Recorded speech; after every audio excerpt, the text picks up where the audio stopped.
Hello friends, क्या हाल है भाई सबके? बढ़िया। ओहो, बहुत सही। हाँ, मैं बहुत ज्यादा मस्त हूँ। चलो, तो लास्ट क्लास में हमने क्या सीखा था? हमने सीखे थे डायमेंशंस, कि हम लोग किसी भी फिजिकल क्वांटिटी के डायमेंशंस निकाल सकते हैं, निकाले भी थे। और मैंने तुम्हें कहा था याद रखने हैं। फोर्स का डायमेंशन बताओ। चलो चलो चलो चलो चलो, आया याद? आया, ml t-2। बहुत बढ़िया। और एनर्जी का ml²t-2। याद है ना, याद है ना, याद है ना? पक्का? बहुत बढ़िया। तो हमने डायमेंशंस निकाले, सीखे। बहुत बढ़िया। आज हम लोग सीखने वाले हैं कि उन डायमेंशंस का अपने क्या यूज, क्या हम लोग उनकी हेल्प से क्या क्या चीजें निकाल सकते हैं, क्या क्या चीजों के बारे में पता कर सकते हैं, उनकी चर्चा करेंगे आज हम। राइट। सो मेरा नाम है गगनदीप सिंह और मैं आपका मास्टर, और ये अपना बहुत ही खूबसूरत चैनल जिसका नाम है न्यूटन पाजी। Let's talk about applications of dimensional analysis. ठीक, एप्लीकेशन की चर्चा कर रहे हैं। फर्स्ट एप्लीकेशन क्या है? फर्स्ट एप्लीकेशन इज कि हम लोग किसी भी फिजिकल क्वांटिटी की यूनिट्स निकाल सकते हैं to find the units of a physical quantity. हम लोग किसी भी फिजिकल क्वांटिटी की यूनिट निकाल सकते हैं। कैसे सर, कैसे? सुनो, एग्जांपल ले लेता हूं। एग्जांपल वेलोसिटी ले लेता हूं, सबसे सिंपल वेलोसिटी ले ली। ठीक सर, वेलोसिटी ले ली। वेलोसिटी की डायमेंशन क्या होती थी? निकाली थी हमने। सर वो तो LT-1 होती थी, हाँ कि ना? The dimensional formula for velocity was LT-1। जी सर। मान लो कि मेरे को एमकेएस सिस्टम में यूनिट चाहिए। एमकेएस जानते हो? Metre, kg, second. MKS system में यूनिट चाहिए, तो यूनिट में क्या लिखूंगा? लेंथ की यूनिट लिखी जाएगी मीटर्स। बिल्कुल सर। और टाइम की? Sir seconds. तो metre second inverse, it means it is metre पर second. So the unit of velocity in MKS system is metre पर सेकंड।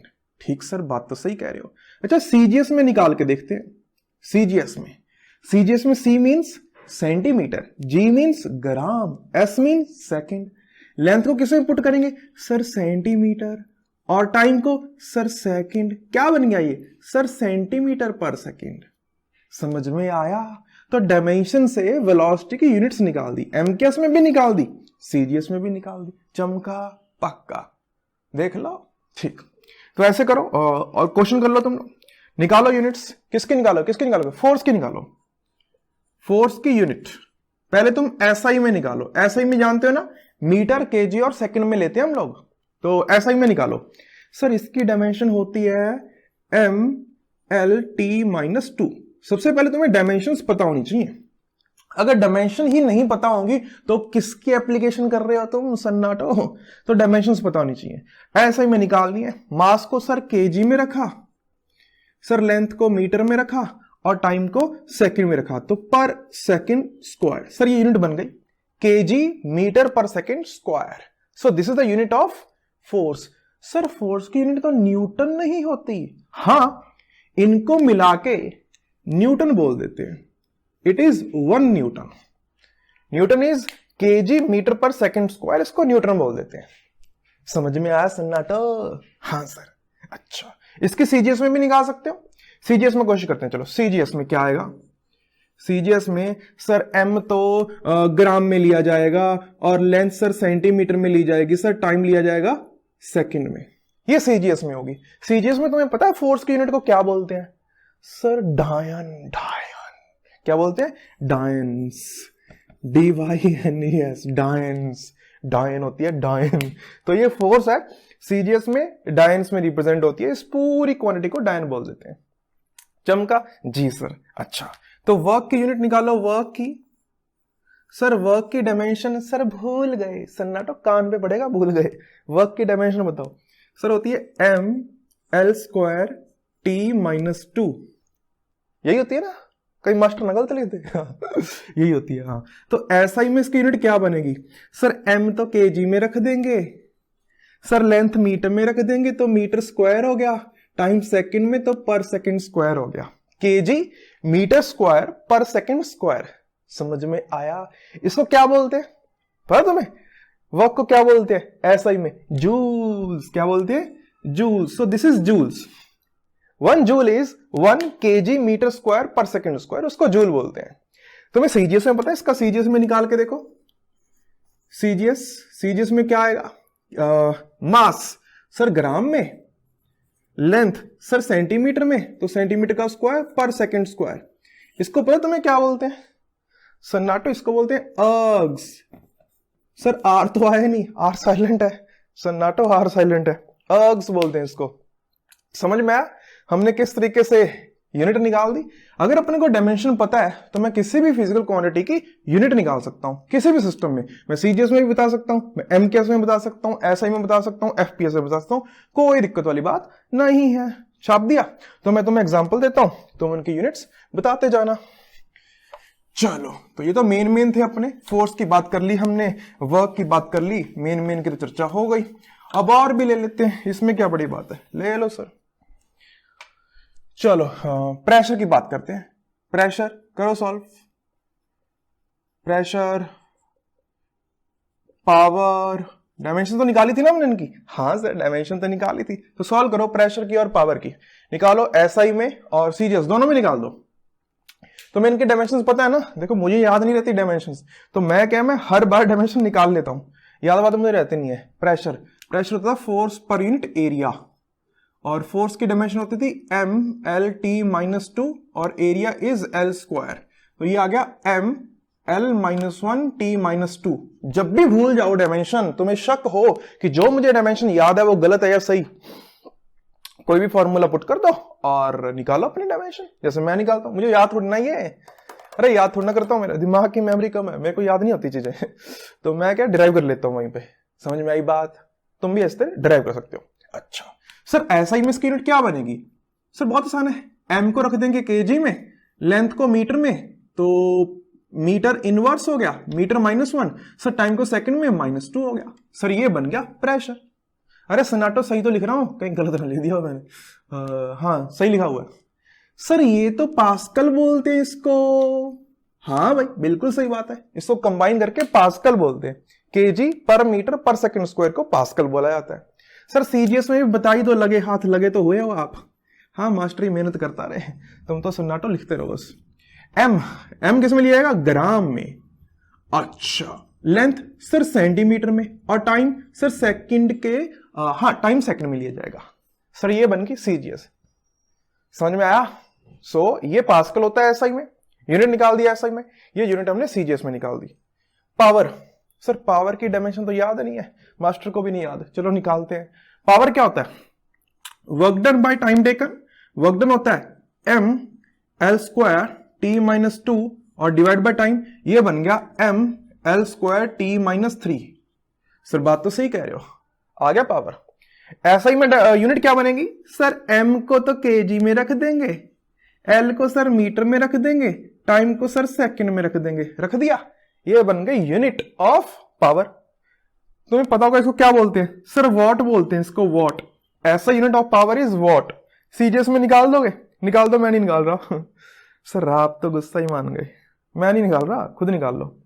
तो ये होगी अपनी पावर की यूनिट। बहुत सारी फिजिकल क्वांटिटी है, तुम किसी की भी यूनिट निकाल सकते हो। इसकी निकाल लो। चार्ज पता है तुम्हें? चार्ज है ना, चार्ज निकाला था ना कल। चार्ज इसको स्मॉल क्यू से रिप्रेजेंट कर लेते हैं, ये आई इंटू टी होता है। I is current and T is time. It, Q is equal to it तो करंट हो गया एम्पियर में और टाइम हो गया सेकंड में। तो ये लो एम्पियर सेकंड, इसकी ऐसी यूनिट बन गई। अरे बन गई यूनिट सन्नाटो चार्ज की, एम्पियर सेकंड। इसको कुलम भी बोलते हैं, COULO। बड़ी मुश्किल से स्पेलिंग याद रख रहे हैं मैंने कुलम की, अब भी गलत ना हो कहीं सही लग रहे हैं वैसे तो एम्पियर सेकंड को कुलम भी बोलते हैं। 1 कुलम इज 1 एम्पियर सेकंड, ऐसे यूनिट ऑफ चार्ज। चमका सन्नाटो, अरे पक्का। तो हम लोग किसी भी फिजिकल क्वांटिटी की यूनिट इस तरीके से निकाल सकते हैं। तो ये इसकी फर्स्ट एप्लीकेशन हुई। समझ में आया? पक्का, बहुत बढ़िया। चलो इसके सेकंड एप्लीकेशन के बारे में चर्चा करते हैं। छाप लिया होगा ना ये तो? हाँ सर ये तो हमने छाप दिया। ओ गाइस, तो इसकी सेकंड एप्लीकेशन है कि हम लोग किसी भी फिजिकल कांस्टेंट की डायमेंशन से निकाल सकते हैं। फिजिकल कांस्टेंट जानते हो, जैसे कोएफिशिएंट ऑफ फ्रिक्शन, जैसे relative density, gravitational constant, Boltzmann constant, ये सब सुनिए तुमने। तो कोई भी जो एक कांस्टेंट होता है फिजिकल कांस्टेंट, उसकी डायमेंशन हम लोग इस तरीके से निकाल पाएंगे। किस तरीके से? डायमेंशनल एनालिसिस करके। सर समझ में नहीं आया, थोड़ा एक्सप्लेन करो। अभी देखो, to find the dimensions of a physical constant और कोएफिशिएंट, ठीक है, इनको कोएफिशिएंट भी बोलते हैं, जैसे कोएफिशिएंट ऑफ फ्रिक्शन बोला जाता है। कैसे? मैं एग्जांपल सही ले लेता हूं। मान लो कि मेरे को कोएफिशिएंट ऑफ फ्रिक्शन का डायमेंशन निकालना है। सर एक कोई फॉर्मूला बता दो कोएफिशिएंट ऑफ फ्रिक्शन का। तो फ्रिक्शन जो फोर्स होती है वो म्यू इंटू वेट, ऐसा मान लेते हैं। वेट mg होता है, तो म्यू इंटू mg मान लेते हैं। समझते हो ना सन्नाटो? Mu into mg। Mu is called frictional coefficient. इसकी डायमेंशन निकालनी है मेरे को, तो मैंने म्यू को लिखा force of friction divide by mg। ठीक सर, अब तुम f की डायमेंशंस पुट कर दो। क्या डायमेंशन थी f की? Sir mlt-2। ओके, नीचे m की डायमेंशन पुट कर दो। सर वो तो सिर्फ m थी। और g acceleration due to gravity, उसकी डायमेंशन पुट कर दो। सर वो तो lt-2 था। ओ ये तो सब सर कट गए। हाँ कट गए। ये क्या बना? नथिंग, कुछ भी नहीं आया। अरे सन्नाटो, ये तो डायमेंशन लेस आ गया। हाँ दिस इज डायमेंशनलेस। सर इसका मतलब जो भी फिजिकल कांस्टेंट्स होते हैं क्या सब डायमेंशनलेस होते हैं? पता नहीं, ये तो है, देख लेते हैं भाई। चर्चा करते हैं ग्रेविटेशनल कांस्टेंट की। सुना है कभी gravitational constant? Gravitational constant capital G से रिप्रेजेंट करते हैं इसको। ये मान लो कोई भी दो मास है, मैं हूं, ये बोर्ड है, हम दोनों के बीच में एक फोर्स लग रही है। मैं बोर्ड को अट्रैक्ट कर रहा हूं, बोर्ड मेरे को अट्रैक्ट कर रहा है। सन्नाटो, ध्यान दो क्लास में। वो जो फोर्स एक्सप्रेस होती है ना ग्रेविटी वाली, वो G m1 m2 by R square से रिप्रेजेंट होती है। आएगा अपने पूरा चैप्टर आएगा ग्रेविटेशन के नाम से, तब बहुत डिटेल में इसकी चर्चा करेंगे। तो मेरे को ये G है ना, इसकी डायमेंशन निकालनी है। ठीक सर, तो मैं क्या कर लेता हूं, G को अलग कर लेता हूं, बाकी सबको F are square by m1 m2। ठीक सर, अभी डायमेंशंस लिखते हैं, इधर ध्यान देना। डायमेंशंस लिखते हैं।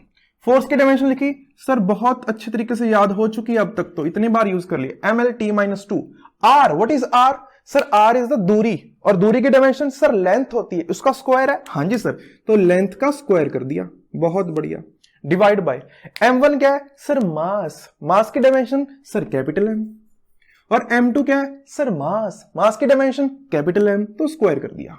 समझ में आया? तो यहां से मैंने देखा कि G की डायमेंशन आई m⁻⁻⁻1 L का क्यूब T⁻⁻2, ये आई G की डायमेंशन। हाँ सर, यहां तो इसकी डायमेंशंस आ गई, ये तो डायमेंशनलेस नहीं आया। हाँ भाई, कोई भी फिजिकल कांस्टेंट हो सकता है उसका डायमेंशन ना हो, और हो सकता है उसका डायमेंशन हो। इसमें क्या बड़ी बात है? हो भी सकता और नहीं भी हो सकता। ये नहीं होने वाला एग्जांपल, ये होने वाला एग्जांपल। मैंने गलती ना कर दियो, देख लेना बस, कैलकुलेशन मिस्टेक ना करियो, बाकी सब सही लग रहा है मेरे को। तो ग्रेविटेशनल कांस्टेंट की डायमेंशन आ गई। एक और कर दो, क्या करोगे तुम? प्लैंक्स कांस्टेंट होता है, प्लैंक्स कांस्टेंट। प्लैंक्स कांस्टेंट सुना कभी? सर सुना तो नहीं है। सर कोई फॉर्मूला बता दो, फिर निकाल देंगे। प्लैंक्स कांस्टेंट सुनो, energy E is equal to hv by lambda, where E is the energy, h is Planck's constant, v is velocity, and lambda is wavelength. Wavelength, it is a kind of length and represented in meters or centimeters. It is kind of length. तो कोशिश करो h की dimensions निकालो, तब तक मैं ऊपर वाला मिटा देता हूं। निकालो डायमेंशंस निकालो h की। सर आपने तो हमें काम पे लगा दिया। ओह, ऊपर वाला मिटा दिया। सर निकाल देंगे अभी निकालते हैं सर। अरे लगो सन्नाटो, काम पे निकालो इसके डायमेंशन, चमत्कारी हो रखे हैं। क्या था? टू फाइंड, हाँ ये सेकंड एप्लीकेशन की चर्चा कर रहे थे हम लोग। निकल गए इसके डायमेंशन। सर देखते हैं, देखो सर H को हमने E लैम्डा बाय V लिख दिया। अब सबकी डायमेंशन पुट कर दो। E क्या आएगा? m l square t minus 2। Lambda क्या है? वेवलेंथ। सर वो तो L से रिप्रेजेंट होगी उसकी डायमेंशन। V क्या? वेलोसिटी। सर वो L t माइनस 1 से रिप्रेजेंट होती है। तो ये क्या आया? m L का क्यूब डिवाइड बाय L ने L को मार दिया तो L का स्क्वायर बचा और t माइनस 1 ऊपर चला गया तो ये ऊपर t माइनस 1 बचा। हाँ, H के डायमेंशन क्या आई? ml square t minus 1। हाँ कि ना सन्नाटो? सर बात तो सही कह रहे हो आप। चलो और करो एक। Coefficient of viscosity. सर ये क्या होता है? अब सर आप तो नई नई चीजें लेके आ रहे हो। सर हमारा ना फिजिक्स से भरोसा उठता जा रहा है दिन बाय दिन, बहुत कुछ नया लेके आ रहे हो। अरे फिजिक्स बहुत इंटरेस्टिंग सब्जेक्ट है, मजा आ जाता है, बहुत मजा आएगा, देखते जाओ तुम। कोएफिशिएंट ऑफ विस्कोसिटी, इसको रिप्रेजेंट करते हैं ईटा से। ईटा नीटा कुछ बोलते हैं इसको, समझो बस, है ना। एन उसकी डंडी खींच दो पकड़ के, वो बन जाता है कोएफिशिएंट ऑफ विस्कोसिटी। इसका सर फॉर्मूला बता दो एक। जब फॉर्मूला होता है भाई 6 pi eta R V, force is equal to 6 pi eta R V, एक फॉर्मूला दे दिया। जो 6 है वो तो मैथमेटिकल कांस्टेंट है। सर इसकी तो कोई डायमेंशन नहीं होती, ये कोई मास पे या लेंथ पे कोई टाइम पे डिपेंड नहीं करता। सर 6 तो 6 रहेगा, चाहे आज देख लो चाहे 1 करोड़ साल बाद देख लेना, 6 इज 6। पाई सर ये भी मैथमेटिकल कांस्टेंट है, 3.14 वैल्यू होती है। सर ये भी किसी चीज पे डिपेंड नहीं करता, ये इसकी भी कोई डायमेंशन नहीं होती, किसी कोई डिपेंड नहीं करता। बचा कौन? Coefficient of viscosity. R is radius, तो उसकी डायमेंशन क्या होगी? लेंथ वाली। And V is velocity. करो अब। अच्छा सर आसान लग रहा है, तो डायमेंशनली मैं ईटा को लिख सकता हूं F by R V. Dimension लिखा मैंने, 6 पाई हटा दिया क्योंकि डायमेंशन ही नहीं है उसकी। अच्छा सर फोर्स की डायमेंशन लिख लो mlt minus 2।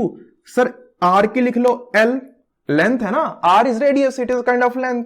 Okay sir velocity की लिख लो LT माइनस 1। सर एक L ने एक L को मार दिया तो ये आ गया m L minus 1 t minus 1। Sir ये इसकी डायमेंशंस आ गई, किसकी? कोएफिशिएंट ऑफ विस्कोसिटी की। समझ में आया सन्नाटो? एक आधा एग्जांपल और करोगे? देखो फिर।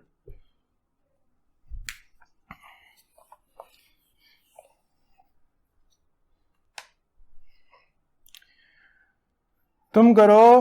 बोल्ट्जमैन कांस्टेंट होता है एक, बोल्ट्जमैन कांस्टेंट। सुने कभी बोल्ट्जमैन कांस्टेंट? केटीजी में सुनोगे, केटीजी में, केटीजी होता है काइनेटिक थ्योरी ऑफ गैसेस, वहां पे आएगा बोल्ट्जमैन कांस्टेंट। सर बड़े कांस्टेंट का नाम ले रहे हो आप। सर बहुत घबराहट सी हो रही है। सुनो, इसको के से रिप्रेजेंट करते हैं। मैं एक फॉर्मूला देता हूं, energy E is equal to half KT with T is temperature. E is energy, K is Boltzmann constant and T is temperature. चलो K की डायमेंशन बताओ। अच्छा सर अभी देख लेते हैं। सर डायमेंशनली K को मैंने लिखा E बाय T। यहां पे T टाइम नहीं है सन्नाटो, देख लेना। बच्चे करते हैं, बच्चे ऐसे करते हैं। सर E को लिख दिया ml square T minus 2। Sir नीचे एक T आया तो T की पावर सर -3 कर दी, हो गई सर डायमेंशन। सन्नाटो ये T टाइम नहीं है, टेम्परेचर है, टेम्परेचर। गलती नहीं करनी, बहुत बच्चे गलती करते हैं यहां पे, गलती नहीं करनी। ये T को टेम्परेचर लिखा, टेम्परेचर या तो थीटा से लिख लेते हैं या फिर हम लोग केल्विन के कैपिटल K से लिख लेते हैं, तो कैपिटल K से लिख लेते हैं सर। तो यहां से K की डायमेंशन आई m l square T minus 2 K minus 1। Sir बहुत बड़ी डायमेंशन आई इसकी, तो सर बहुत जालिम है ये बोल्ट्जमैन कांस्टेंट। तो ये डायमेंशन आ गई। तो इस तरीके से मैं किसी भी एक फिजिकल कांस्टेंट की डायमेंशन बता सकता हूं। एक और कर लेते हैं लास्ट। तुमने वो सुना है इलेक्ट्रोस्टैटिक फोर्स? सुनिए electrostatic force F is equal to K Q1 Q2 by R square, वो सुना है ना? अरे सुना होगा सन्नाटो। तो उसमें वो जो कांस्टेंट है उसकी डायमेंशन बताते हैं। किसकी डायमेंशन? सर अभी देखो, F is equal to K Q1 Q2 by R square. जैसे ग्रेविटी वाली फोर्स थी ना, वैसे ही ये इलेक्ट्रोस्टैटिक चार्ज वाली फोर्स होती है। इसका तुम ये जो कांस्टेंट है ना के, इसकी डायमेंशन बताओ। सर के को लिख सकते हैं F R square by Q square. Sir Q की ना डायमेंशन अभी अभी हम निकाल के हटे थे, क्यू की यूनिट निकाली थी ना, क्या, एम्पियर सेकेंड। तो उसकी डायमेंशन क्या आएगी, कैपिटल ए और capital T, ampere into time, current into time. हाँ कि ना, बिल्कुल सही कह रहे हो सर। सर डायमेंशनली मैं लिख सकता हूं एम एल, सर फोर्स की तो एम एल टी माइनस 2 होती है, आर स्क्वायर की L square divide by sir ampere time का होल स्क्वायर। क्या बन गया ये, सर ये बन गया एम एल का क्यूब, सर टी की पावर -4 ए की पावर -2। अरे देख लेना सन्नाटो, सही तो लिखा है ना, एल का क्यूब बन गया, हाँ सर, टी का -4, बिल्कुल सर, ए -2 सही लिखा है। तो ये अपना इस कांस्टेंट का डायमेंशन हो गया। तो अब ये समझा हमने कि जो अपना फिजिकल कांस्टेंट होता है उसकी डायमेंशन आ भी सकती है और नहीं भी।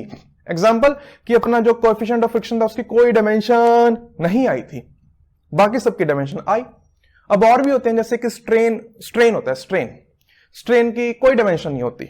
सो ऐसे तुम्हें और बहुत सारे फिजिकल कांस्टेंट मिलते जाएंगे जिनकी डायमेंशंस आएंगी और किसी किसी की नहीं आएंगी। समझ में आई बात? ओके सर, समझ में तो आया। तो अब मैं नेक्स्ट इसकी जो एप्लीकेशन है उसकी चर्चा करता हूं। Next application of dimensional analysis, सुनो उसकी बात। थर्ड एप्लीकेशन की चर्चा करेंगे। कौन सी है third application? To convert one physical quantity from one system of units to other। सर ये क्या अंग्रेजी लिख दिया आपने इतनी बड़ी। हम लोग जैसे मैं फोर्स की चर्चा कर लेता हूं। फोर्स में कहते हैं ना कि हम लोग कि भाई एक यूनिट होती है न्यूटन और एक यूनिट होती है डायंस। अपने को ये पता करना है कि एक न्यूटन में कितने डायंस होते हैं। तो उस चीज को पता करने के लिए हम लोग डायमेंशनल एनालिसिस का यूज करते हैं। सबसे सिंपल एग्जांपल लेता हूं, जैसे कि 1000 मीटर में 1 किलोमीटर होता है कि नहीं होता? सर बिल्कुल, बात तो सही कह रहे हो, 1000 मीटर में 1 किलोमीटर होता है। तो यही जो कन्वर्जन है ना, मैं इसी की चर्चा करने वाला हूं। हमने मीटर वाली यूनिट से किलोमीटर वाली यूनिट में चले गए, तो वो यूनिट का जो कन्वर्जन है उसमें वैल्यू कितनी आएगी, कितनी बार मल्टीप्लाई करना पड़ेगा या डिवाइड करना पड़ेगा, वो अपने को डायमेंशनल एनालिसिस बताएगा। मान लो हम लोग फोर्स वाला एग्जांपल ले लेते हैं कि भाई 1 न्यूटन फोर्स में कितने डायंस होती हैं, वो बात कर लेते हैं। तो मैंने सबसे पहले फोर्स की डायमेंशन लिखी। फोर्स की सर डायमेंशन होती है एम एल टी -2। सर बात तो सही कह रहे हो, यही होती है। अच्छा, फिर मैंने लिखा SI system, SI unit divide by CGS unit, SI unit divide by CGS unit, ये किया। तो फिर मैंने डायमेंशन लिखी एम एल टी -2। सबसे पहले मैं एसआई सिस्टम पुट करूंगा और divide by M L T -2, फिर मैं सीजीएस पुट करूंगा। ठीक है सर। अच्छा, तो ये आया M in SI divide by M in CGS. इसकी पावर कितनी है सर? 1। मास की पावर तो सर 1 थी। फिर आया length in SI divide by length in CGS. ये कितना आया सर? इसकी पावर 1 है। फिर टाइम की चर्चा करते हैं। Time in SI divide by time in CGS, इसकी पावर कितनी आई सर? इसकी पावर -2 आई। बहुत बढ़िया, शानदार। तो मैंने क्या करा, मैंने SI system divide by CGS system करा। डायमेंशनली मैंने एसआई और सीजीएस ऐसे रेशो में ले लिए। बहुत बढ़िया। एसआई में मास किस में लिया जाता है सर? एसआई में मास लिया जाता केजी में और सीजीएस में सर ग्राम। तो केजी डिवाइड बाय ग्राम की पावर 1। ओके। लेंथ एसआई में किस में लेते हैं सर? मीटर में, और सीजीएस में सर सेंटीमीटर में, पावर 1। ओके। टाइम एसआई में सर सेकंड, सीजीएस में भी सेकंड, पावर -2। समझ में आया यहां तक? सर बिल्कुल समझ में आया। केजी बाय ग्राम, ओहो sir 1 kg is equal to 1000 gram. 1000 gram by 1 gram is 1000। तो ये तो लिखा हुआ है 1000। हाँ कि ना? सर बात तो सही कह रहे हो। मीटर बाय सेंटीमीटर, क्या 1 मीटर में 100 सेंटीमीटर, तो ये लिखा हुआ है 100 centimetre bye 1 centimetre, so it is 100। Sir ये तो 1 हो गया, तो यह है 10 रेज टू पावर 5। चमका सन्नाटो, 10 रेज टू पावर 5। तो 1 SI unit is equal to 10 raise to power 5 CGS unit. चमका, 1 SI unit is equal to 10 raise to power 5 CGS unit. अब SI यूनिट कौन सी होती थी फोर्स की, याद करो सर, वो तो न्यूटन होती थी। तो 1 newton is equal to 10 raise to power 5 dynes. CGS dynes होती थी ना, देखो हमने कन्वर्ट कर दिया, हमने 1 न्यूटन में कितने डायन्स होते हैं बता दिए। कैसे, डायमेंशनल एनालिसिस से। ये डायमेंशन इसकी पता थी तभी तो हमने ये रेशो ली थी। समझ में आया सन्नाटो, पक्का? ठीक है, अब हम लोग एनर्जी के बारे में कर लेते हैं। एनर्जी होती है ना जूल्स, जूल से अर्ग में कन्वर्ट होती है, तो वही एनर्जी की चर्चा करते हैं, वो तुम खुद करोगे। तो find out the number of ergs in 1 joule, convert 1 joule into ergs. करो करो करो, शुरू हो जाओ, शुरू हो जाओ। Convert 1 joule into ergs. Pause करो, करो।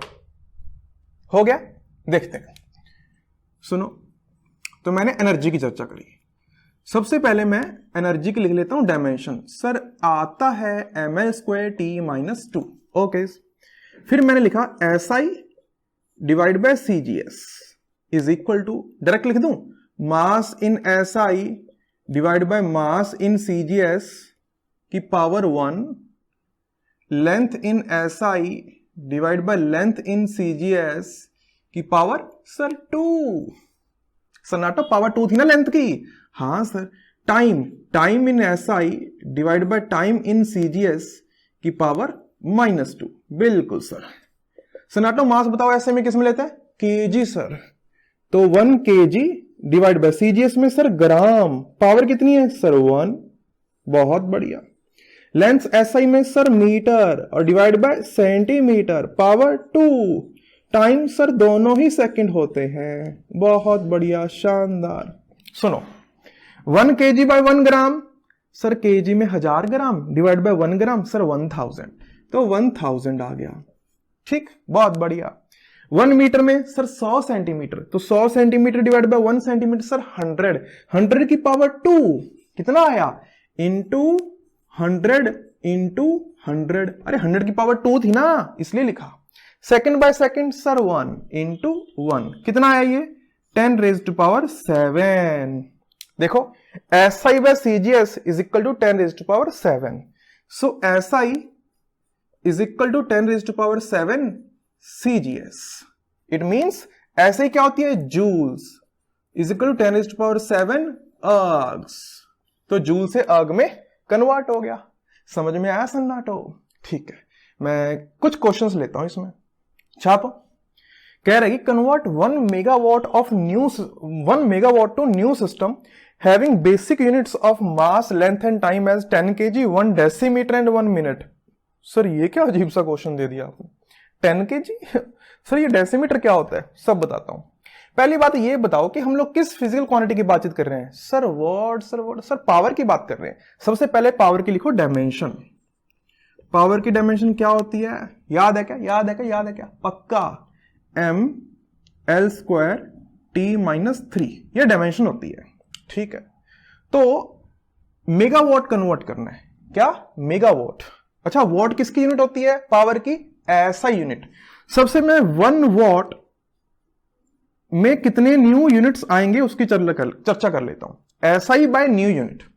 अच्छा सर, SI में mass in SI divide by mass in new unit, okay, power 1। हाँ sir, L in SI divide by L in new unit, new, power sir 2। Time, time in SI divide by time in new unit, power -3। अब देखो, जो भी given है ना उसके according इसमें put करते जाएंगे। देखो आराम से, मास SI में कितना होता है सर 1 kg, सर kg में लेते हैं, डिवाइड बाय न्यू यूनिट में मास कितना लेना है तुमने, सर लेना है 10 kg। अच्छा, divide by 10 kg, power sir 1 आएगी।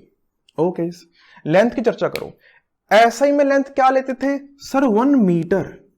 अच्छा सर न्यू सिस्टम में 1 डेसीमीटर। 1 डेसीमीटर मींस 10⁻⁻1 या 0.1 मीटर।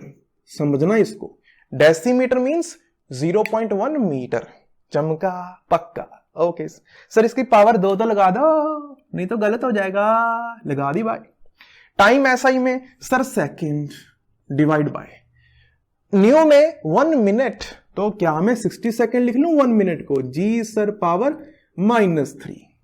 चमका सन्नाटो। ये 1 kg बाय 10 kg, सर ये तो 0.1 आया। हां sir 1 metre by 0.1 meter, sir ये तो 10 आया 10। अच्छा 10 का स्क्वायर सर 100। ओ हो बहुत बढ़िया। ये क्या लिखा हुआ है सर 1/60, उसकी पावर -3 करनी है, तो क्या वो 60 की पावर 3 बन जाएगा? जी सर। अच्छा इसको कैलकुलेट करो चिंटू, कैलकुलेट करके बता कि क्या आता है ये 60 की पावर 3 इंटू 10। ओके ये बन गया है चिंटू ने बताया मेरे को 2.16 इंटू 10⁻6। ये बन गया। यहां तक पहुंचे तो it means 1 SI means 1 watt is equal to 2.16 into 10⁻6 new units। New units यहां तक पहुंचे। 1 SI is equal to these many new units। यहां तक कोई तकलीफ? पक्का। अपने को क्या पूछा है 1 मेगावाट। मेगा जानते हो कितना होता है 10⁻6। अगर एक में इतने तो 10⁻6 में कितने? मल्टीप्लाई कर दो 10⁻6 से। इट मींस 10⁻6 वॉट या 1 megawatt is equal to 2.16 into 10⁻6 पहले था और 10⁻6 और मल्टीप्लाई कर दिया 10⁻12 बन गया। 10⁻12 न्यू यूनिट्स। समझ में आया? ये इसका आंसर। हमने डायमेंशनल इसका यूज करते हुए नए सिस्टम में, नए यूनिट में कन्वर्ट कर दिया उसको। चमका। और एग्जांपल करते हैं, इसे करो। If new system of units are 100 meter, 100 second and 1/10 kg, find 1 joule in new system. सबसे पहले मुझे यह पता चला कि इस क्वेश्चन में मैं किस फिजिकल क्वांटिटी की बातचीत कर रहा हूं। जूल से पता चला मैं एनर्जी के बारे में बात कर रहा हूं। तो एनर्जी के मैंने डायमेंशन लिख लिए ml² T-2। सबसे पहला अपना काम यही है, अपने को फिजिकल क्वांटिटी को पहचानना और उसकी डायमेंशन लिख देनी है। फिर बहुत सिंपल है, SI divide bye new units. Mass in SI direct लिख दूं। मास इन SI क्या होगा सर kg, और मास इन न्यू यूनिट क्या है सर 1/10 kg यानी कि 0.1 kg। पावर कितनी आएगी सर? पावर मास की तो 1 आती है, डायरेक्ट लिख रहा हूं, ध्यान देना। लेंथ पहले SI में सर मीटर, अच्छा, और न्यू में सर 100 मीटर। पावर लेंथ की सर पावर तो 2 आ रही है। ओके टाइम की चर्चा करते हैं। टाइम SI में सर 1 सेकेंड और न्यू में सर 100 सेकेंड। ओके पावर कितनी आ रही है सर -2। चमका। जी sir. 1 kg by 0.1 kg sir 10। 1 metre by 100 metre sir 1/100, और उसका स्क्वायर करना है तो 1/100 का स्क्वायर। अच्छा, और ये 1/100 उसकी पावर -2 करनी है, तो क्या मैं 100 की पावर 2 कर दूं? बिल्कुल सर, 100 की पावर 2। तो 100 की पावर 2 ने 100 की पावर 2 को मार दिया। क्या बना ये 10। It means 1 SI is equal to 10 new units. यही तो पूछा था ना 1 joules. So 1 joules is equal to 10 new units. अब तुम इन न्यू यूनिट्स का नाम दे दो। मैंने कहा था ना कि हम लोग कोई भी सिस्टम बना सकते हैं, Ramlal system of units, Shyamlal system of units. अब ये कुछ भी हो सकता है, रामलाल, श्यामलाल, कुछ भी हो जाए, तो मेरे नाम से बना दो। न्यूटन पाजीज system of units. Length is 50 metre, time is 10 seconds and mass is 1000 kg। बना दो, निकाल दो उसमें 1 joule is equal to these many Newton पाजीज, निकाल दो। तो कोई भी नाम से बना सकते हैं। समझ में आई है? सो इस तरीके से हम लोग किसी भी फिजिकल क्वांटिटी की एक यूनिट से दूसरे यूनिट में क्या नंबर आएंगे वो कन्वर्ट कर सकते हैं। छाप दिया, बहुत बढ़िया। चलो अपनी 3 एप्लीकेशन हो चुकी हैं, अब हम लोग नेक्स्ट एप्लीकेशन की चर्चा करते हैं। फोर्थ एप्लीकेशन क्या कहती है? To check the dimensional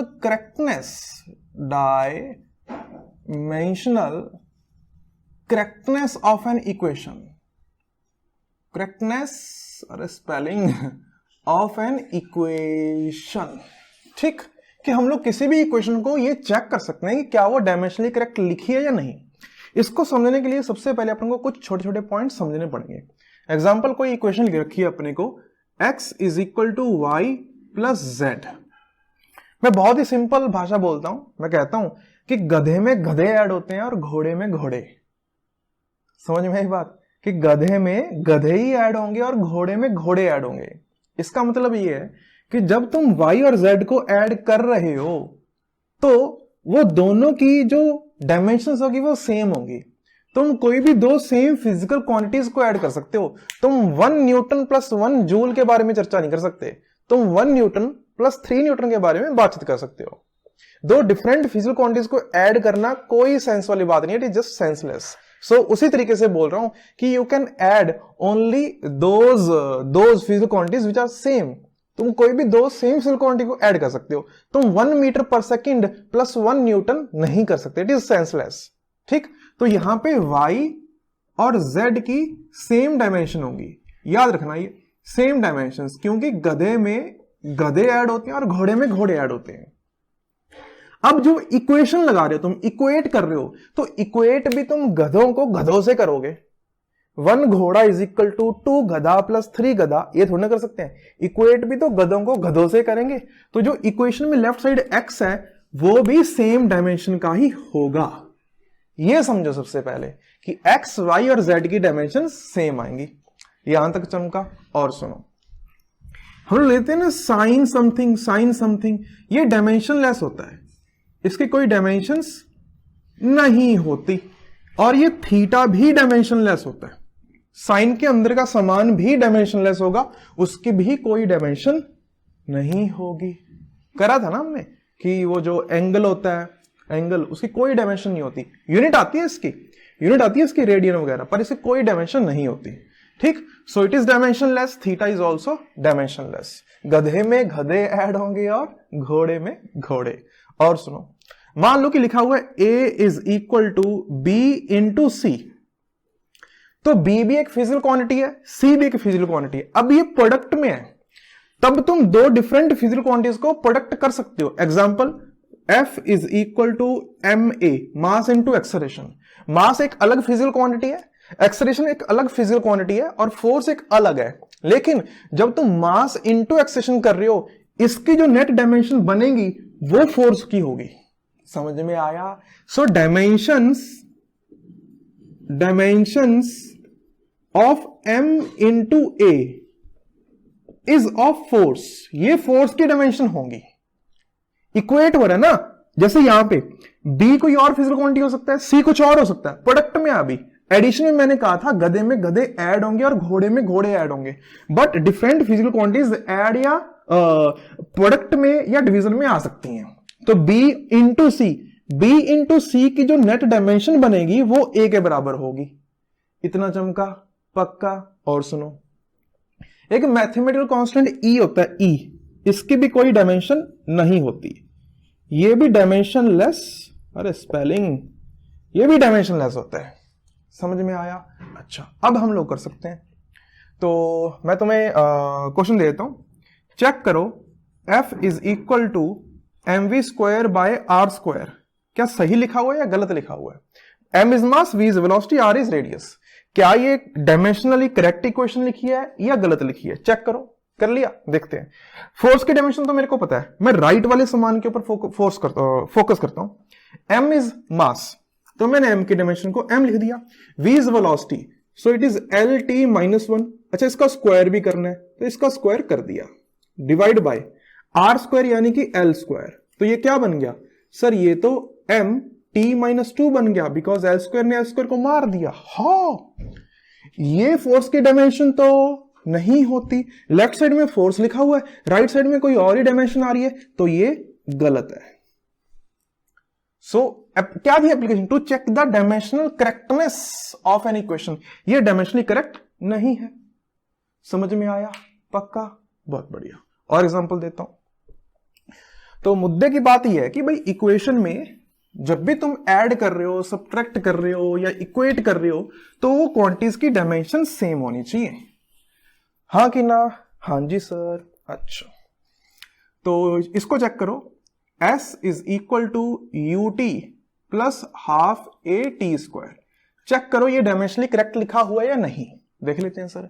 S क्या होता है सर? डिस्टेंस या डिस्प्लेसमेंट सर, उसकी डायमेंशंस L होती हैं। डिस्प्लेसमेंट होता है उसकी डायमेंशन लेंथ वाली होती है। U क्या है सर? इनिशियल वेलोसिटी, उसकी LT -1 होगी dimension, into time sir into T हो गया। ये तो सर L बन गया। So L is equal to L। Sir ये तो करेक्ट है। ये और ये की डायमेंशन सेम आ रही है। अच्छा, हाफ की डायमेंशन नहीं होती, तो AT स्क्वायर की डायमेंशन देखो। AT square A is LT -2 into T square. ये क्या बन गया? ये भी L। सर ये भी L, ये भी L, ये भी L। सर डायमेंशनली करेक्ट लिखा हुआ है तो बिल्कुल। सो this is dimensionally correct equation. समझ में आया सन्नाटो? तो इस तरीके से हम लोग बता सकते हैं कि भाई करेक्ट है या नहीं।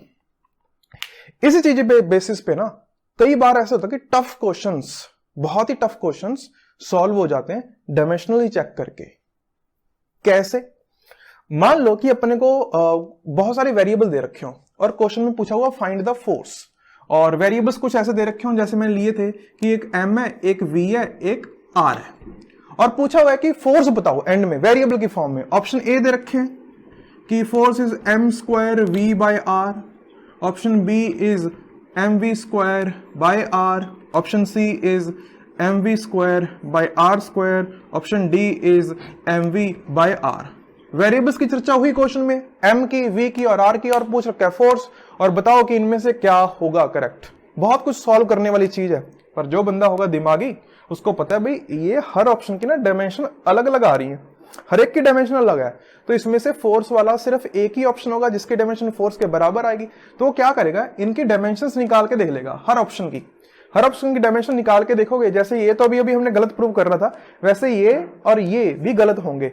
ये सही आंसर आएगा, इसके डायमेंशन फोर्स के बराबर होंगी। तो उस बच्चे को सॉल्व ही नहीं करना पड़ा, उसने डायमेंशनली इसको देख के कि भाई डायमेंशनली फोर्स की डायमेंशन किसकी आ रही है, उसने देख लिया बी की आ रही है, उसने बी को टिक कर दिया। सॉल्व ही नहीं करना पड़ा, पहले कोई एक्सप्रेशन निकालने की जरूरत ही नहीं पड़ी फोर्स की, कोई सॉल्व नहीं करा, डायमेंशनली देख लिया कि बी आंसर आएगा, टिक।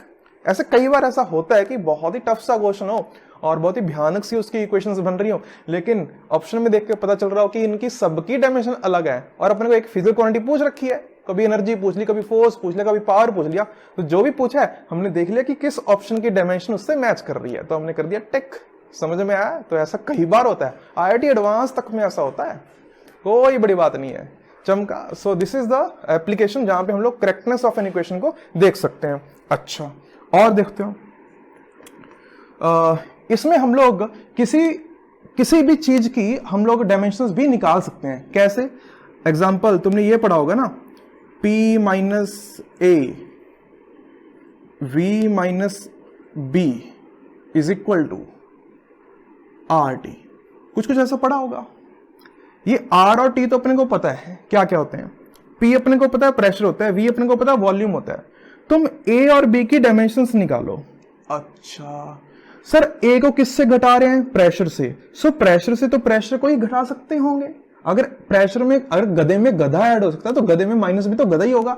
सर A की डायमेंशन तो प्रेशर वाली आएंगी, तो प्रेशर की डायमेंशन क्या होती है सर? M, अरे प्रेशर की ml -1 T -2 यही होती है ना, pressure force per unit area, हाँ यही होती है। तो A की डायमेंशन ये आई, और B की डायमेंशन कौन सी आएगी सर? वॉल्यूम वाली। तो V की डायमेंशन होगी L3, बिकॉज वॉल्यूम की डायमेंशन क्या होती है? L3। तो इस तरीके से हमने जो अपने को अननोन्स थे उनकी डायमेंशन भी बता दी। समझ में आया? गधे में गधा ऐड होगा, घोड़े में घोड़ा ऐड होगा, याद रखना ये चीज। और एग्जांपल लेता हूं, चलो इनको करो।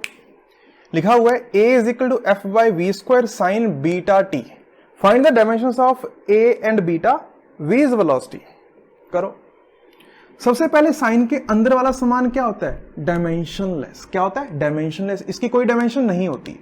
तो बीटा इनटू टाइम की कोई डायमेंशन नहीं होनी चाहिए, तो बीटा की डायमेंशन क्या आएगी? T raise to power -1। समझे सन्नाटो? बीटा की डायमेंशन आ गई T raise to power -1। Okay, अच्छा, इसकी कोई डायमेंशन नहीं है। क्या एफ बाई वी स्क्वायर की डायमेंशन होगी? हाँ, तो ए की डायमेंशन और एफ बाई वी स्क्वायर की डायमेंशन सेम होंगी, क्योंकि गधे को गधे से ही इक्वेट करेंगे। सो ए की डायमेंशन कौन सी होगी? जो एफ बाई वी स्क्वायर की डायमेंशन होंगी। डायमेंशनली ये इक्वेट कर रहा हूं मैं। सो एफ की dimension sir M L T -2, V square की डायमेंशन एल स्क्वायर टी -2। देखो सन्नाटो, ये एम एल -1 आया। अरे एम एल -1 आया ना? हाँ, तो ये ए की डायमेंशन आ गई, ये बी की बीटा की डायमेंशन आ गई। समझ में आया? पक्का। Next, x is displacement, x is equal to AT plus BT square, find dimensions of A and B। गधे में गधा ई ऐड करेंगे, तो AT की डायमेंशन क्या आनी चाहिए? जो आई x की। So A time is equal to L, so A is equal to LT -1।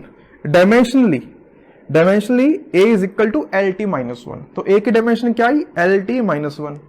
अरे गधे में गधा ऐड होगा, तो AT की डायमेंशन और x की डायमेंशन सेम, BT स्क्वायर और x की डायमेंशन सेम, तो BT स्क्वायर की डायमेंशन क्या होनी चाहिए? L। तो B की डायमेंशन क्या होगी? B की dimension will be equal to L by T square, यानी LT -2। तो ये B की डायमेंशन आ गई। A की डायमेंशन, B की डायमेंशन। ऐसे बहुत सारी इक्वेशन होंगी, हम लोग किसी भी इक्वेशन के बारे में बातचीत कर सकते हैं। अच्छा, एक छोटा सा एग्जांपल और ले लेते हैं। चेक करो dimensionally t is equal to 2 pi root L by G, correct है या नहीं? Where L is length, G is action due to gravity, T is time period. देखो देखो देखो सर, लेफ्ट में तो टाइम लिखा हुआ है, सर राइट में 2 पाई तो कोई डायमेंशन नहीं है, सर रूट में L और G आते हैं। अच्छा, तो राइट साइड की चर्चा करता हूं। सर L की तो डायमेंशन L, G की LT -2, L ने L को सर मार दिया, ये तो अंडर रूट टी स्क्वायर बच गया। सर ये तो T होता है, राइट में लिखा हुआ टाइम पीरियड की डायमेंशन, लेफ्ट साइड में भी लिखा हुआ टाइम पीरियड की डायमेंशन। सर ये तो करेक्ट है। समझ में आया सन्नाटो? तो इस तरीके से हम लोग किसी भी इक्वेशन की करेक्टनेस को फाइंड कर सकते हैं डायमेंशनल एनालिसिस से। समझ में आया? पक्का। एक और एप्लीकेशन है, 5th एप्लीकेशन ये है कि हम लोग किन्हीं भी फिजिकल क्वांटिटीज के बीच में रिलेशन निकाल सकते हैं टू फाइंड न्यू रिलेशंस।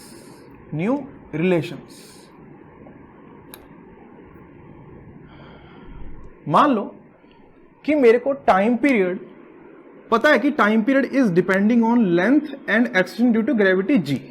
मुझे रिलेशन निकालना है कि T, L और G में क्या रिलेशन आएगा। How the time period will be dependent on the length and extension due to gravity G। मुझे रिलेशन निकालना है, तो वो मैं क्या कर सकता हूं? मैं डायमेंशनलाइज करके यूज करके मैं रिलेशन निकाल सकता हूं। तो मैंने क्या करा? मैंने क्या कहा कि भाई लेंथ और ग्रेविटी मल्टीपल में होंगे तभी रिलेशन आएगा, बिकॉज लेंथ एक अलग फिजिकल क्वांटिटी है, G एक अलग फिजिकल क्वांटिटी है और T अलग है। तो ये एडिशन में या सब्ट्रैक्शन में तो नहीं हो सकते, मल्टीप्लिकेशन या डिवीजन में होंगे। अगर मल्टीप्लिकेशन या डिवीजन में होंगे तो इनकी कुछ कुछ पावर रेज होके टाइम पीरियड डिफाइन होगा। तो कैसे लिख रहा हूं मैं? Dimensionally T is equal to L raise to power some A and G raise to power some B। कि भाई जो टाइम पीरियड है वो लेंथ की डायमेंशन A और G के डायमेंशन B पे डिपेंडेंट है।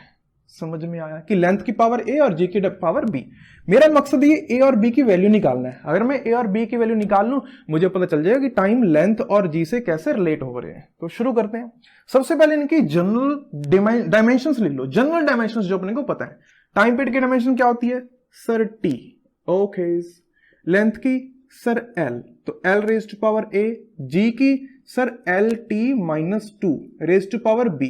अच्छा, इन सब को कंबाइन कर लो, तो लेंथ की डायमेंशन क्या आई? लेंथ की power I A plus B और टाइम की -2B। ये आई ना? हाँ सर, बिल्कुल आई। अब राइट साइड और लेफ्ट साइड को कर लो कंपैरिजन। लेफ्ट साइड में T की डायमेंशन, सॉरी T की पावर क्या लिख रखी है? सर 1। राइट साइड में T की पावर सर -2B, तो यहां से B की वैल्यू आ गई -12। चमका जी सर। अच्छा, लेफ्ट साइड में लेंथ की पावर कितनी है सर 0 और राइट साइड में a प्लस बी, तो यहां से लेंथ की जो पावर है a plus B, left side और राइट साइड कंपेयर करा तो 0 आना चाहिए। b की वैल्यू हाफ है तो सॉरी b की वैल्यू माइनस हाफ है तो a की वैल्यू हाफ आ जाएगी। चमका, तो हमने ये a और b जो अपने वेरिएबल थे उनकी वैल्यूज निकाल ली। अब इनको पुट कर लो यहां पे, तो जो टाइम है टाइम वो लिखा गया it is equal to l raised to power half and g raised to power minus half. लिखा के नहीं सर? बिल्कुल। So t is equal to under root of l by g आ गया। समझ में आई बात? बिल्कुल सर। मैंने एक और चीज कही थी कि मैथमेटिकल कांस्टेंट्स की डायमेंशंस नहीं होती। यहां पे इंटू 2 भी तो लिखा हो सकता था सर, बात तो सही कह रहे हो। इंटू 8 भी तो लिखा हो सकता था, बात तो सही कह रहे हो। तो इंटू कुछ कांस्टेंट भी लगाना पड़ेगा अपने को, तो करते करते यहां पे वो कांस्टेंट आ जाएगा। c लगा लिया। c की वैल्यू क्या है मुझे नहीं पता, c की वैल्यू मैं डायमेंशनल एनालिसिस करके नहीं बता सकता। मैं सिर्फ रिलेशन बता सकता हूं कि जो टाइम है वो directly proportional to root L आएगा और inversely proportional to root G आएगा, ये बता सकता हूं। ये c की वैल्यू क्या होगी आई डोंट नो, वैसे c की वैल्यू 2 पाई होती है। This is time period of a simple pendulum. Pendulum देखा है ऐसे वाला घड़ी वाला, ये सिंपल पेंडुलम होता है और उसका जो टाइम पीरियड आता है वो 2 pi root L by G आता है। L is the length of pendulum and G is the extension due to gravity. Simple pendulum की चर्चा हो रही है ये। सो सी की वैल्यू हम लोग डायमेंशनल एनालिसिस से नहीं बता सकते। ये डायमेंशनल एनालिसिस का एक ड्रॉबैक भी है कि हम लोग इसके सी की वैल्यू नहीं बता सकते। ड्रॉबैक्स के बारे में भी पढ़ेंगे हम लोग। यहां तक छापा तो मैं तुम्हें क्वेश्चन देता हूं, कर दो बस। काफी अच्छा क्वेश्चन, लिखो। If gravitational constant capital G, speed of light c and Planck's constant h are taken as fundamental quantities, find the dimensions of mass। मास जो है वो g, c और h पे डिपेंड कर रहा है, तो मास की क्या डिपेंडेंसी आ रही है ये बताना है। तो पहले सबसे मैंने मान लिया कि mass is equal to g की पावर a, c की पावर b, h की पावर c। मेरे को a b c की वैल्यू निकालनी है, ठीक है। ये अपनी बेसिक फंडामेंटल क्वांटिटीज मान ली हमने, तो मैं मास को इनकी टर्म्स में डिफाइन करने वाला हूं। मुझे ए बी सी की वैल्यू चाहिए। सबसे पहले मुझे जी, सी और एच की डायमेंशंस पता होनी चाहिए। जी की डायमेंशन क्या आई थी याद करो, जी था force mlt minus 2 into L square by M square, ये था ना। तो जी हो गया m raised to power minus 1 L cube T minus 2। देख लो गलत ना कर दें हम लोग, m minus 1 L cube T minus 2, ठीक है। वैसे प्लैंक c की क्या थी, c तो सर स्पीड है, ये तो एल टी माइनस 1 होगा, बहुत बढ़िया। h प्लैंक्स कांस्टेंट क्या आया था, E is equal to H C by lambda, याद करो, और E is equal to H C by lambda, तो ये हो गया E लैम्डा बाय c। तो ये हो गया m L square T minus 2 into L by L T minus 1, L ने एल को मारा, it is equal to m L square T minus 3 और टी माइनस 1। सही लिख रहा हूं ना सन्नाटो, M L square T minus 1, ये प्लैंक्स कांस्टेंट हो गया। सर लिख तो सही रहे हो, आपकी कैलकुलेशन भी तेज होती जा रही है दिन ब दिन, मुझे शक सा क्यों बढ़ रहा है। हाँ सही लिखा है।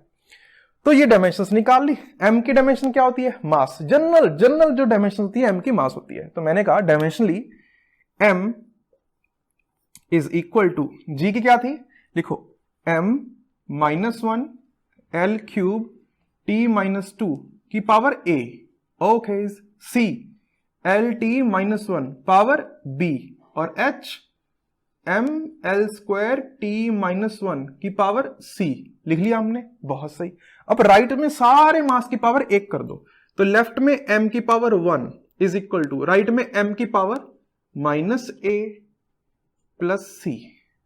लिख लिया, बिल्कुल। l की पावर देखो 3a plus b plus 2c। Sir खतरनाक इक्वेशन आ रही है। t की पावर देखो, t की power minus 2a minus b minus c। ये अपने पास इक्वेशंस बनेंगी। अब लेफ्ट साइड में मास की पावर 1, एल की पावर 0, टी की पावर 0, और राइट साइड में इक्वेशंस। देखो देखो अभी क्या मिलने वाला है अपने को। मिटा दूं, इसको मिटा देता हूं, है ना, इसको ही मिटा दूं ऊपर। हाँ मिटा ही दो सर, क्वेश्चन तो लिख ही लिया था। सुनो अब कितने वेरिएबल हैं सर? 3, A B C. कितनी इक्वेशन मिलेंगी? 3। कैसे? लेफ्ट साइड में m की पावर देखो कितनी है? 1। तो 1 is equal to right side में m की power c minus a, c minus a, ये बन गया इक्वेशन। लेफ्ट साइड में l की पावर सर 3a, और लेफ्ट साइड में सर 0 है, और राइट साइड में 3a plus b plus 2c। Okay, t की power left side sir 0, right side में देखो 0 is equal to minus 2a minus b minus c। अब इसको सॉल्व करना है। ओ भाई साहब, ये तो महाभारत है। सॉल्व कैसे करें? मैं यहां से c की वैल्यू निकाल लेता हूं। तो यहां से c आया 1 प्लस a, आया कि नहीं आया? सर आया। यहां पे पुट कर लो, c की वैल्यू यहां पुट कर लो। तो 0 is equal to minus 2a minus b minus 1 minus a। ठीक है, तो यह क्या बना? 0 is equal to minus 3a minus b, 1 को इधर ले आओ, ये लो। ठीक है सर, ठीक है, फिर आगे क्या करें? आगे तुम क्या करो? आगे तुम करो b की वैल्यू निकाल लो। b is equal to minus 1 minus 3a आएगा। b की वैल्यू को यहां पुट करो और c की वैल्यू को यहां पुट करो। तो 0 is equal to 3a plus b, यानी कि माइनस 1 माइनस 3a। ठीक है, plus 2c plus 2 into 1 plus a कर लिया। 3a ने 3 को मार दिया। 0 is equal to minus 1 plus 2 plus 2a। ओए होए होए होए, यहां से 2a is equal to minus 1 आ गया, a की वैल्यू माइनस हाफ आ गई। कैलकुलेशन सही करी होंगे मैंने, वैसे तुम भी देख लेना एक बार, कैलकुलेशन मैंने ढंग से कर रखी हो। a की वैल्यू माइनस हाफ पुट कर दो यहां पे, c की वैल्यू हाफ आ गई, c is equal to half. तो दो वेरिएबल तो पता चल गए अपने को। अभी b की वैल्यू निकाल लेते हैं। b कितना आया? कहां है कहां है कहां है? b के लिए इसमें पुट कर दो। b is equal to minus 1 minus 3a, यानी कि प्लस 3/2 हो जाएगा ये। सर बात तो सही कह रहे हो आप। तो b की वैल्यू कितनी आ गई? Half. b is equal to half. चमका? सर चमक तो गया है। तो mass is equal to g की पावर a, यानी कि माइनस हाफ, c की पावर b, यानी कि हाफ, और h की पावर, सर h की पावर तो c थी, वो थी हाफ। तो ये मास की डायमेंशन हो गई। Mass is equal to g की पावर माइनस हाफ, c की पावर हाफ और h की power half. So these are the dimensions of mass. चमका? कैसे करते हैं हम लोग? हम लोग क्वांटिटीज को लिख लेते हैं प्रोडक्ट में, सबकी पावर लगा लेते हैं, कुछ वेरिएबल्स मान लेते हैं, पी क्यू आर मान लो, एबीसी मान लो, जो तुम्हारी इच्छा हो मान लो। फिर उनकी बेसिक डायमेंशंस लिख दो। ये ऐसे ये लिख दी सर। और लेफ्ट साइड में राइट साइड में पावर कर लो कंपैरिजन, और तुम्हारे पास वेरिएबल्स में कुछ इक्वेशंस मिलेंगी। इक्वेशंस को मैथमेटिकली सॉल्व करना है अपने को, उनकी एबीसी वेरिएबल्स की वैल्यू आ जाएगी, तो वैल्यूज पुट कर दी, ये अपने को डायमेंशन मिल गई। समझ में आया? पक्का? एक क्वेश्चन और करोगे? करो फिर। देखो क्या कह रहा है कि वेलोसिटी, फोर्स और एनर्जी को मैंने फंडामेंटल क्वांटिटी मान लिया, तो बताओ कि मास की डायमेंशन क्या होगी? कैसे लिखेंगे? सबसे पहले मैंने मास को लिख लिया इज इक्वल टू v की पावर a, f की पावर b और एनर्जी की पावर c। इधर साइड लेफ्ट लिखा हुआ है m, डायमेंशनली पुट कर दो। v is lt minus 1, power हो गई a, f is l m lt minus 2, power हो गई b, energy is m L square T minus 2, power हो गई C। बहुत बढ़िया sir. Power of comparison, left side में m की power 1 is equal to right side m की power b plus c। Okay, L की power sir a plus b plus 2c। T की power sir minus a minus 2b minus 2c। अब करो power का comparison. Left side m की power 1, right side b plus c, so 1 is equal to b plus c। Equation बन गई। L की power 0 is equal to a plus b plus 2c, और t की power 0 is equal to minus a minus 2b minus 2c। बहुत बढ़िया sir, शानदार। कैसे करें? ऐसे करो, ये तुम्हें डायरेक्ट दिख रहा होगा कटता वटता, इन दोनों को ऐड कर दो। सेकंड और थर्ड को ना ऐड कर दो, तो a और a कट जाएंगे, 2c और 2c कट जाएंगे, यहां पे बचेगा माइनस b बचेगा, और इधर बचेगा 0। तो minus b is equal to 0, मतलब b इज इक्वल टू 0। कहानी खत्म। बी की कहानी समाप्त। बहुत बढ़िया, मजा आया। बी की वैल्यू को यहां पुट कर दो तो सी कितना आ गया 1, सी इज इक्वल टू 1। बहुत बढ़िया, यहां पे सारे पुट कर लो। 0 is equal to a, b तो 0 था और सी था 1 तो +2, ए की वैल्यू आ गई -2। अरे सही आया, हाँ सर लग तो सही रहा है। तो ये बन गया मास इज इक्वल टू, ए की वैल्यू -2 आई है तो वेलोसिटी की पावर -2, बी की वैल्यू 0 आई थी सो फोर्स की पावर 0, ई की वैल्यू, ई की पावर सी आई थी और सी 1 था, इंटू ई। ये बन गया। समझ में आया सन्नाटो? पक्का। So this are the dimensions of mass. Velocity में -2, फोर्स में 0 और एनर्जी में 1। इस तरीके से हम लोग जो रिलेशन है वो बता सकते हैं। हम लोग कोई भी 2, 3, 4 फिजिकल क्वांटिटीज के बीच में क्या रिलेशन है वो बता सकते हैं। समझ में आई बात? पक्का, छाप दिया इसको। बहुत बढ़िया। ये डायमेंशनल एनालिसिस के ना कुछ लिमिट्स हैं, वो लिमिट्स के बारे में चर्चा करते हैं, या फिर मैं कह दूं कि लिमिटेशंस क्या के इसकी ड्रॉबैक्स हैं। पहली ड्रॉबैक, हमने याद है कि डायमेंशंस निकाली थी टॉर्क की डायमेंशंस और एनर्जी की डायमेंशन सेम आई थी। मान लो कि मेरे पास एक कोई रिजल्ट आ गया कि भाई the dimensions of the coming quantities ml² t-2, तो मुझे कैसे पता चलेगा कि मेरे पास टॉर्क आया या एनर्जी आया? तो मैं ये नहीं बता सकता, डायमेंशन एनालिसिस से मैं ये नहीं बता सकता। So we can't decide a physical quantity based on dimensional analysis, कि मुझे नहीं पता कि वो टॉर्क आया या एनर्जी आया। एग्जाम्पल, टॉर्क और एनर्जी के बीच में मुझे नहीं पता चलेगा कि ये कौन था, बिकॉज दोनों की डायमेंशन सेम होती हैं। समझ में आया? सो एक इसकी ड्रॉबैक है या लिमिटेशन है। Second, we can't decide constants या mathematical constants based on the dimension analysis. जैसे अभी हमने एग्जांपल करा था, एक time period was equal to 2π√L/g। ये ओरिजिनली होता है, लेकिन मैंने डायमेंशनली क्या निकाला था, t is equal to c√L/g। तो डायमेंशनल एनालिसिस से ये c की वैल्यू 2π आएगी, ये हमें नहीं पता, ये हम नहीं बता सकते। तो ये एक ड्रॉबैक है। थर्ड इसकी ये ड्रॉबैक है कि मान लो कोई फिजिकल क्वांटिटी ऐसी है जो 3 या 4 या उससे भी ज्यादा फिजिकल क्वांटिटीज पे डिपेंड कर रही है ना। मान लेते हैं कि जैसे कोई फिजिकल क्वांटिटी है A, वो डिपेंड कर रही है F पे, F की पावर को ले लो भाई P, और एनर्जी पे डिपेंड कर रही है, एनर्जी की पावर Q, और वेलोसिटी पे डिपेंड कर रही है V की पावर R, और एक्सेलरेशन पे डिपेंड कर रही है A की पावर S। मान लेते हैं। अब फोर्स में भी mlt आएगा, एनर्जी में भी mlt आएगा, वेलोसिटी में भी mlt आएगा, एक्सेलरेशन में भी mlt आएगा। तो लेफ्ट साइड में जो तुम्हारी पावर्स आएंगी वो mlt की आएंगी, पर यहां पे तुम्हारे पास वेरिएबल्स कितने हैं, 1 2 3 4। पावर की जो इक्वेशंस आएंगी, एक m वाली इक्वेशन बनेगी पावर, एक l की पावर इक्वेशन बनेगी, और एक t की पावर इक्वेशन बनेगी। इक्वेशन तुम्हारे पास आएंगी 3, वेरिएबल तुम्हारे पास होंगे 4। तो तुम नहीं बता सकते इनकी वैल्यूज, क्योंकि जितने वेरिएबल्स हैं कम से कम उतनी इक्वेशन होनी चाहिए अगर उनको सॉल्व करना है। समझ में आया? सो वी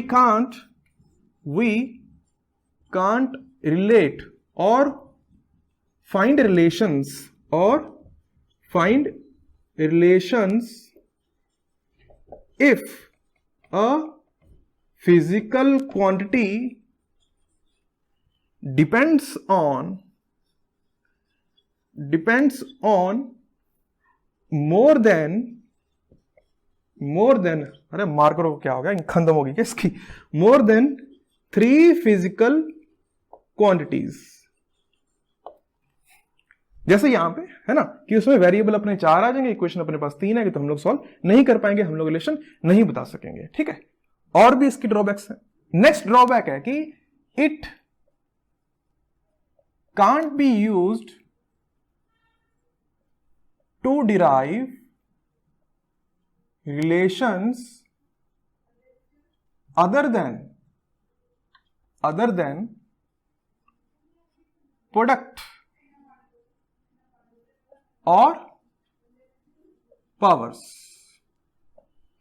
कि भाई मैं displacement is equal to u into T होता है, ये तो फाइंड आउट कर सकता हूं डायमेंशन एनालिसिस से, और डिस्प्लेसमेंट एटी स्क्वायर पे डिपेंड करता है ये भी मैं पता कर सकता हूं, लेकिन डिस्प्लेसमेंट का फंक्शन जो है वो UT plus half eighty square आएगा, मतलब दोनों का एडिशन आएगा, ये मैं नहीं बता सकता।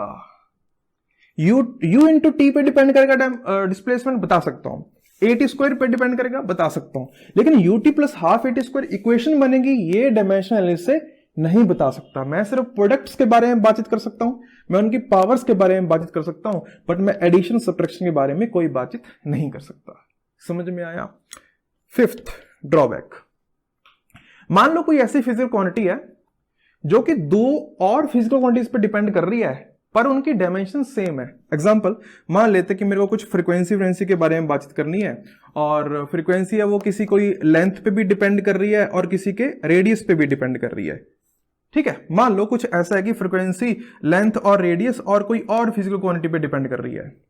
इन दोनों की डायमेंशन सेम है, लेंथ की और रेडियस की। If the dimensions of these two quantities are same, तो एल की पावर कितनी होगी, आर की पावर कितनी होगी, मैं नहीं बता सकता।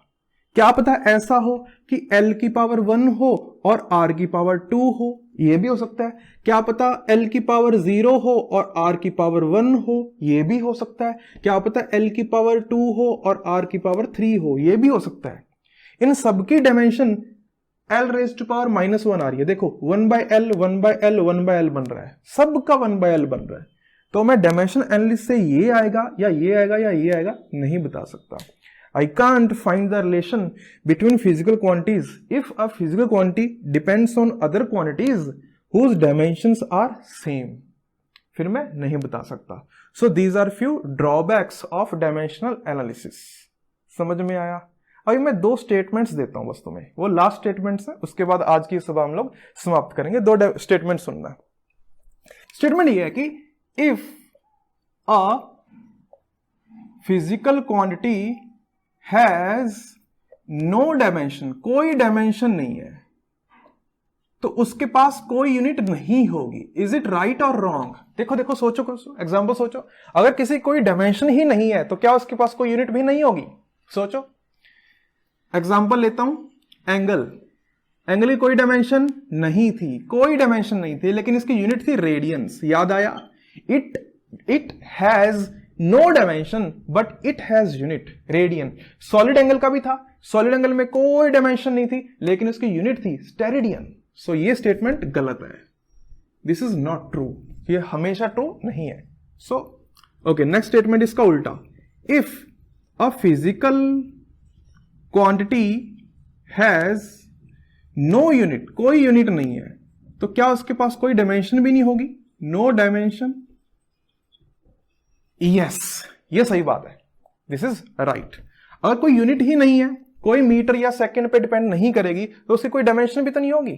अगर ये कोई मीटर पे, कोई सेकंड पे, कहीं पे डिपेंड कर जाए तो उसकी डायमेंशन हो जाएगी। समझ में आया? अगर किसी की यूनिट नहीं है, देयर इज नो यूनिट, तो उसकी डायमेंशन भी नहीं होगी। So this is right, there is no example for this case. समझ में आया? तो यहां पे अपना एप्लीकेशंस ऑफ डायमेंशनल एनालिसिस पूरा होता है। तुम्हारे लिए असाइनमेंट है, काफी इंपॉर्टेंट असाइनमेंट है, आज का करके जाना है। हम लोग मिलते हैं नेक्स्ट क्लास में। टिल देन एंजॉय करो, पढ़ाई करो, टेक केयर, टाटा।